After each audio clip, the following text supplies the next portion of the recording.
Hello guys, welcome back to my YouTube channel. जैसे कल हम सर्च कंसोल के बारे में समझ रहे थे, तो अब उसी को कंटिन्यू करते हैं। जैसे कल बताया था कि ओवरव्यू में हमारी परफॉर्मेंस दिखाता है और कि लाइक हमारी क्लिक्स, इम्प्रेशंस और क्लिक्स कितने रहे, एवरेज पोजीशन क्या रही।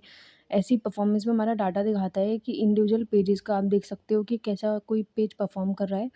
जैसे इसमें मैंने एक पेज का फ़िल्टर आउट किया हुआ है अपनी, जिसमें मैंने डेट वाइज़ अपना डाटा निकाला हुआ है कि लाइक उस डेट पे मेरा जो पोजीशन थी इस पेज की वो कौन-सी पे थी और नेक्स्ट डे कितने पे पहुँची। तो आप एक तरह से इम्प्रूवमेंट कितना हुआ है रैंकिंग में वो भी चेक कर सकते हो इसमें।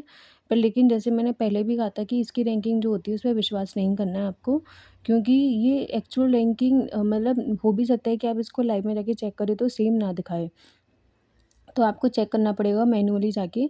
और क्योंकि ये जो डाटा होता है वो हमारा पैसिफिक टाइम्स में अपडेटेड होता है, जो हमारा एशियन टाइम्स नहीं है। तो आपको ये अपडेटेड जो होता है 7 आवर्स एगो का है, ये अभी करंट में क्या चल रहा है अभी उसके बेसिस पे अपडेटेड नहीं है। तो आपको मैनुअली जाके ही उसको चेक करना पड़ेगा।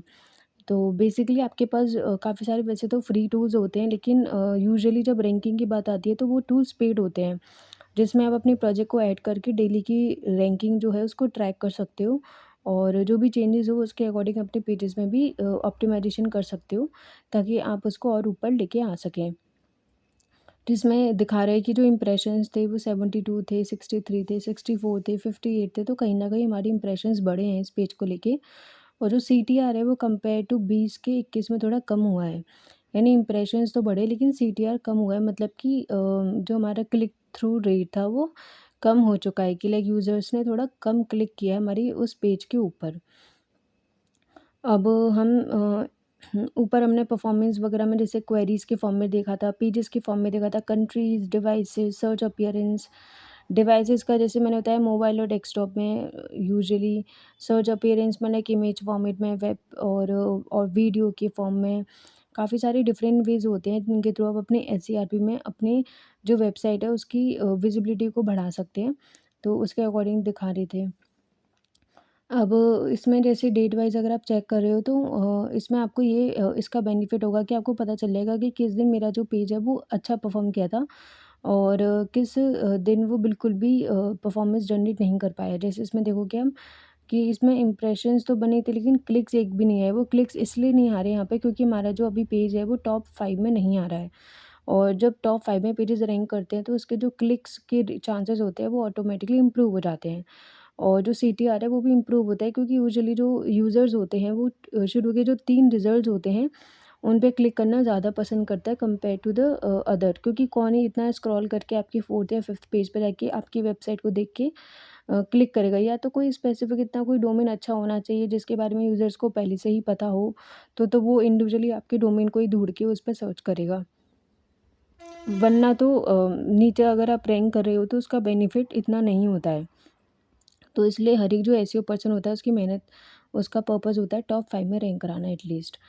इसमें यूआरएल इंस्पेक्शंस है कि आप इसमें ये चेक कर सकते हो कि आपका जो कोई वेबसाइट पे यूआरएल है वो इंडेक्स है भी है कि नहीं है। इंडेक्सिंग से मतलब है कि मतलब कोई भी अगर यूज़र क्वेरी डालेगा तो मेरा जो यूआरएल है वो या जो मेरे वेब पेज है वो दिखाएगा कि नहीं दिखाएगा। अगर मेरा यूआरएल इंडेक्स नहीं है तो उसका वेबसाइट में होना ना होना एक बराबर ही माना जाएगा।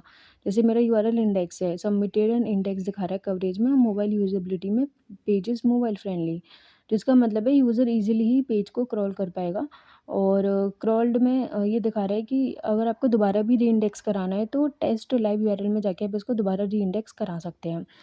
लेकिन इंडेक्सिंग का बेसिकली मतलब यही है कि जितने भी हमारे पेजेस होते हैं उनको हमें गूगल को मतलब बताना होता है कि हमारी वेबसाइट है उसमें ये सारे पेजेस हैं।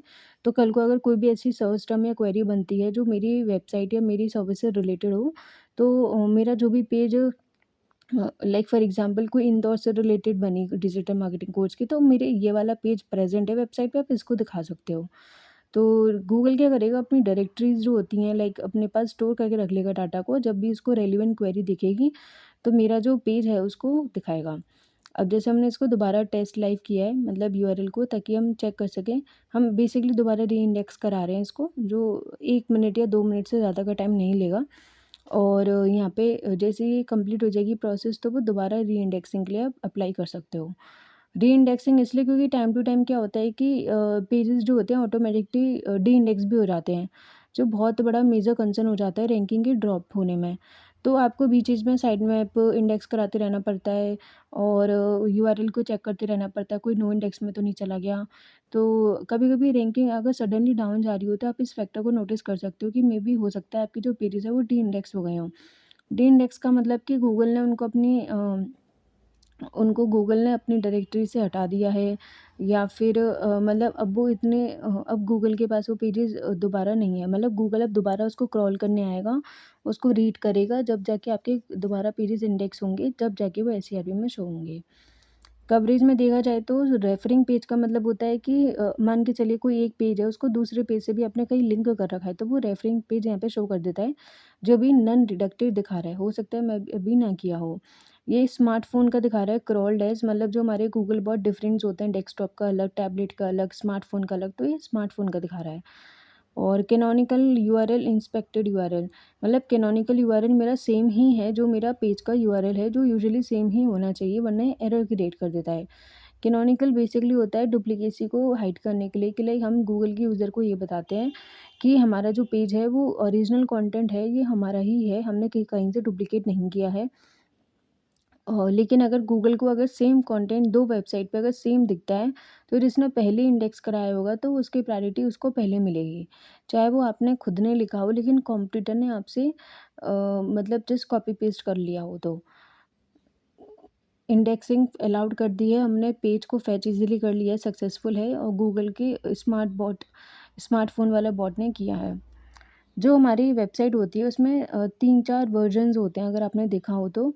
एचटीटीपी, एचटीटीपीएस, और एचटीटीपी डब्ल्यू, एचटीटीपी डब और एचटीटीपीएस डब्ल्यू वाले। तो इसमें 4 वर्जन्स आप अभी देखोगे। तो इसमें बेसिकली ये होता है कि मान के चलिए आपने कोई भी प्रॉपर्टी ऐड करी अपने कंसोल में, और आपने एक यूआरएल से प्रॉपर्टी ऐड कर दी, फॉर एग्जांपल एचटीटीपी स्लैश करके जो है, और डोमेन, उसमें www नहीं लगा है, और आपने प्रॉपर्टी ऐड कर दी, लेकिन आपकी वेबसाइट पे जो जितने भी पेजेस बने हुए हैं वो बने हुए हैं www से। तो आप कितनी भी कोशिश कर लीजिए, कंसोल में आप अपने पेजेस को इंडेक्स करा ही नहीं पाएंगे, क्योंकि जो कंसोल है वो हमारा कंसीडर करेगा कि आपकी जो वेबसाइट है उसकी 2 वर्जन्स हैं, 2 अलग-अलग प्रॉपर्टीज़ हैं। इसकी वजह से आपको जो एरर है वो आ सकता है। एचटीटीपी और एचटीटीपीएस बेसिकली डिफरेंस ये होता है कि जब आप एसएसएल सर्टिफिकेट ले लेते हो तो एस ऑटोमेटिकली अटैच्ड हो जाता है। एस इसलिए लगाया जाता है ताकि कोई भी अगर ई-कॉमर्स वेबसाइट है स्पेशली जहाँ पे ट्रांज़ैक्शंस की जाती हैं, तो वो हमारे यूज़र्स को ये बताती हैं कि ये जो वेबसाइट है सेफ़ है, सिक्योर है, आप यहाँ पे कोई भी ट्रांज़ैक्शन या अपनी इन्फॉर्मेशन प्रोवाइड कर सकते हो। लेकिन अगर कोई भी वेबसाइट है जिसमें एसएसएल सर्टिफिकेट नहीं है, एचटीटीपी पर ही वर्क कर रही है, तो यूज़र उसको कहीं न कहीं उसको सिक्योर फ़ील नहीं करता उस वेबसाइट पे कोई भी इन्फॉर्मेशन शेयर करने में या फिर ट्रांज़ैक्शन करने में। क्योंकि वो एक तरह से एक उसको श्योरिटी देती है कि ये वेबसाइट सेफ़ है, अगर आप एसएसएल सर्टिफिकेट ले लेते हो। यूजुअली जब आप डोमेन या होस्टिंग वगैरह खरीदते हो तो कोई-कोई वेबसाइट उसको फ्री में भी प्रोवाइड कर देती हैं। तो HTTP slash HTTP W, HTTPS, और ये 4 अलग-अलग वर्जन्स हैं।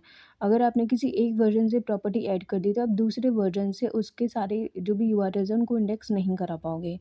और मान के चलिए आपने 1 साल तक वेबसाइट एचटीटीपी चलाई, आपको लगा क्या ज़रूरत है एसएसएल सर्टिफिकेट लेने की, और सारे पेजेस आपने बना लिए फर्स्ट यूआरएल के बेसिस पे, सेकंड के बेसिस पे। कल को आपको लगा कि नहीं मुझे ज़रूरत है, मुझे खरीदना पड़ेगा और लगाना पड़ेगा। आपने खरीद लिया, लेकिन गूगल को ये चीज़ नहीं बताई कि हमने ये खरीद लिया है, या फिर हमने ये अपने सारे जो भी वेबसाइट है उनको अपडेट कर दिया है। तो गूगल उसको एज़ 2 डिफरेंट प्रॉपर्टी ही कंसीडर करेगा, और उसको डुप्लीकेसी में हो सकता है स्पैम भी मार दे। तो गूगल कंसोल के अंदर एक ऑप्शन होता है जहाँ पे आप गूगल को ये बता सकते हो कंसोल को कि हाँ, हमने जो है रीडायरेक्ट लगा देंगे एक तरीके से, जिससे एंटायर जो भी हमारी प्रॉपर्टी होगी लाइक एचटीटीपी की, वो एचटीटीपीएस में ट्रांसफ़र हो जाएगी। ये बताना गूगल को इम्पोर्टेंट इसलिए है ताकि आपकी वेबसाइट पे जो भी मेहनत की गई है पहली वाली वेबसाइट पे इतने टाइम पीरियड में, वो वेस्ट ना हो, और गूगल उसको डिफरेंट प्रॉपर्टी कंसीडर ना करे। आप उसको ये पता लग जाए कि यही वेबसाइट है, बस उसने एसएसएल सर्टिफिकेट लगाया है तो वो ट्रांसफ़र हो रही है। और इसका मेन रीज़न बस यही होता है ताकि आपके लिए मेहनत कम हो जाए। वरना पर यूजुअली ये रिकमेंड किया जाता है कि जब स्टार्टिंग में वेबसाइट स्टार्ट करें तभी उसको एसएसएल सर्टिफ़िकेट को लेके चलें, क्योंकि बाद में बहुत ज़्यादा प्रॉब्लम्स आ जाती हैं। क्योंकि मान के चलिए आपने यहाँ तो सारा फिक्स कर दिया ऑन पेज में, लेकिन जो बैकलिंक्स आपने बनाए सोशल मीडिया प्रोफाइल्स पे जो आपने लिंक शेयर करे, उनका क्या है? उनको तो कोई मैन्युअली जाके एक-एक रिप्लेस करेगा नहीं। तो वो ज़्यादा, क्योंकि वहाँ पे वो एरर दिखाएगा अब। तो इसकी वजह से बेटर ऑप्शन यही होता है कि आप शुरू में ही सब कुछ मतलब अपनी जो भी आपको चेंजेस करने हैं या जो भी आपको प्रॉपर्टी लेनी है वो शुरू से ही लेके चलें। और रिकमेंडेड हमेशा ही एचटीटीपीएस वाले ही किया जाता है। अब ये है 301 और 302। जो हमारा 301 होता है वो हमारा परमानेंटली रीडायरेक्शन बोला जाता है, और 302 होता है वो टेम्पररी बोला जाता है। अब भाई टेम्पररी और परमानेंट में क्या डिफरेंस हुआ यहाँ पे? टेम्पररी का मतलब है कि अभी मेरी वेबसाइट मेंटेनेंस पर है, अभी मेरी वेबसाइट को पे कुछ काम चल रहा है बैकएंड में, तो मैं ये चाहता हूँ कि मेरा यूज़र जो है वो हमारी वेबसाइट पे आए, लेकिन अभी मेरी जो वेबसाइट है एक तरीके से दूसरे पे रीडायरेक्ट नहीं हो रही है। जस्ट बिकॉज़ कि मेरे बैकएंड में काम चल रहा है और कुछ मैंने मेंटेनेंस टाइप का लगा रखा है अपने पेज पे। तो ये बस यूज़र को ये बताएगी कि अभी वेबसाइट अभी वर्किंग फ़ेज़ में है, दोबारा इसी यूआरएल पे वो वापस आ जाएगी। लेकिन 301 रीडायरेक्शन ये बताता है कि मेरी जो कंप्लीटली वेबसाइट है वो दूसरे डोमेन पे रिप्लेस हो रही है या फिर ट्रांसफ़र हो रही है। तो परमानेंट रीडायरेक्शन का मतलब है कि आपका जो पुराना डाटा होगा वो पूरा ख़त्म हो जाएगा और नए पे ट्रांसफ़र हो जाएगा। लेकिन 302 में ये होगा कि यूज़र दोबारा लौट के उसी वेबसाइट पे ही आएगा। वो website just because some work चल रहा है बैकएंड में, तो इसलिए वो दिखा रहा है।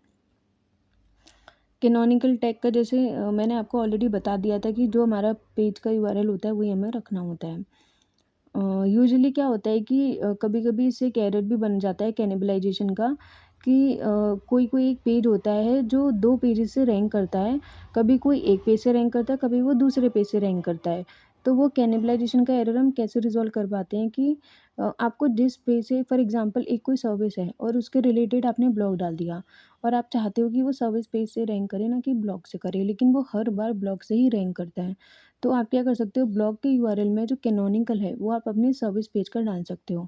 इससे गूगल को ये पता चलेगा कि जो मेरा मेन सोर्स है इन्फॉर्मेशन का वो इस पेज से रहा है।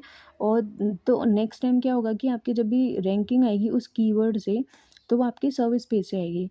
ये मोटो इसलिए है सर्विस पेज से रैंक कराने का, क्योंकि गूगल भी एक इन्फॉर्मेशनल ब्लॉग है। आप चाहते हो गूगल उस पे आए, यूज़र्स उस पे आए और उसको पढ़े, उसको मतलब अच्छा लगे। बट मेरा मेन कंसर्न क्या होता है हर एक चीज़ को परफ़ॉर्म करने का, कि मेरे को लीड जनरेट हो। और जब तक यूज़र सर्विस पे नहीं आएगा, वो नहीं पढ़ेगा, वो उसको पता नहीं चलेगा मैं क्या सर्विस देती हूँ, किधर देती हूँ, कितनी प्राइसिंग में देती हूँ, तो मेरा जो मेन मोटो है वो फुलफ़िल नहीं हो पाएगा कहीं न कहीं। तो सर्विस पेज अगर कोई है आपका जो ब्लॉग से रैंक कर रहा है, लेकिन आप सर्विस पेज से ही रैंक कराना चाहते हो, तो इसमें ये वाली ट्रिक आप फ़ॉलो करके देख सकते हो, मे बी ये वर्क कर जाए आपके लिए। तो कैनोनिकल टैग का जैसे हमने अभी बता ही दिया कि इसमें जो 2 चीज़ें बता दी, कैनोनिकल टैग भी और उसका कैनिबलाइज़ेशन का एरर भी, कि वो कैसे आपको फ़िक्स कर सकते हो। और इसमें आज के लिए तो वैसे इतना ही है। और लेकिन आपका अगर कोई भी वीडियो है मेरी, या कोई भी इतने सारे मैंने कंटेंट डाले हैं, किसी में कुछ भी कन्फ्यूज़न हो या कोई भी क्वेरी हो, कुछ कुछ भी आपको पूछना हो, तो आप पूछ सकते हो कमेंट बॉक्स में। और मैं पूरी कोशिश करूँगी कि मैं आपकी क्वेरी को रिज़ॉल्व कर सकूँ। और इसमें वैसे तो एसईओ थोड़ा कॉम्प्लेक्स प्रोसेस है, हर एक चीज़ को समझाना जो थ्योरेटिकली ईज़ी होता है, लेकिन प्रैक्टिकली जब आप करते हो तो बहुत डिफ़िकल्ट हो जाता है। लेकिन फिर भी जितना हो सकता है उतना समझाने की कोशिश करूँगी। अगर आपको ये वीडियो अच्छी लगी हो तो प्लीज़ मेरे चैनल को लाइक और सब्सक्राइब ज़रूर करें। Thank you.